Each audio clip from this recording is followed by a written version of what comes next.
Guys, something else I found. This is fairly new, but you don't really see a lot of these anymore. What this is a local paper. This one is called the Bronx Penny Pincher. Right now I'm in the Bronx, New York City, and every week they send out this local paper, which is a paper that advertises local businesses and help run ads. What's happening now is because of the internet, things like Craigslist and Facebook. A lot of these local papers are, people are putting their ads, online. But these local papers in some areas are still very big. In New York City, these local classified papers are still very big. And people place ads in them. And they'll place all sorts of different stuff.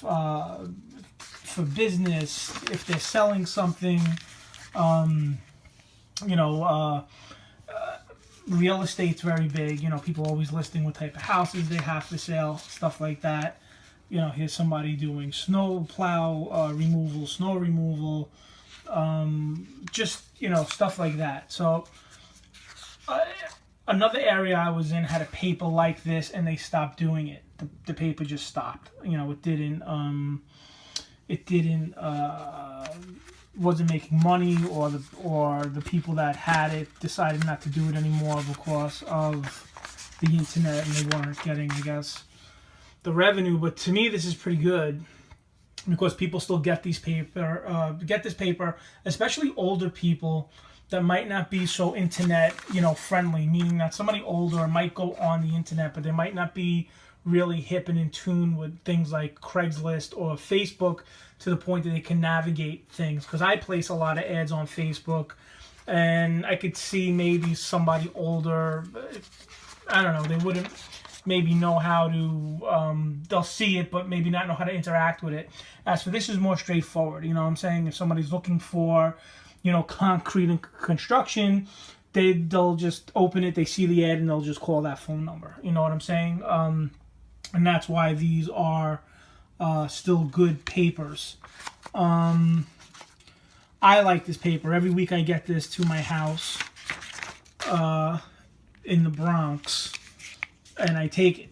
Now, I was getting this paper at a place more up north, which is called Westchester, and I did a video on that. They stopped doing the paper. They don't do it anymore. Where I used to get it in Westchester, the company that was putting out the paper just stopped. I'm hoping that somebody takes it up and starts to put it out, because there is a need. Now, you can make money with a paper like this. All of these ads are money, right? It's not cheap. I mean, it's not super expensive, but it's not cheap. And you could put these ads in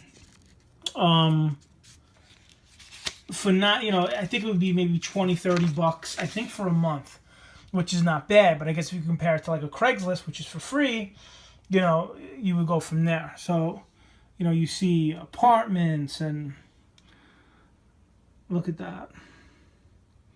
Just all sorts of different stuff. And it's very, very good. And usually at the end of the paper, you'll always have like, there's always like a councilman. Not a lot of politicians, but you'll find politicians will put ads in the paper. Just talking about whatever. And this is just a community thing for this community of things that they're doing, which is like, here's the community center and what they do. They still do bingo and all that type of stuff, which I think is really, really good. There's always religious stuff. They'll talk about, when they're doing certain, they're doing the rosary and bingo at the church. And look, learn electronic bookkeeping. That's fantastic. So I think these are all good stuff. Like I said, I hope that they put out more of these papers, more of these local papers. I actually thought of maybe even starting a business of doing a paper like this. I got to look into it. I'm not sure how profitable it will be, but I just like the idea of it. So With that being said, I hope that you enjoyed the video. If you know of this paper or know papers like this in your area, like and comment. All right. Hope all is well, and I'll talk to you guys soon. That's it. All right. Bye-bye.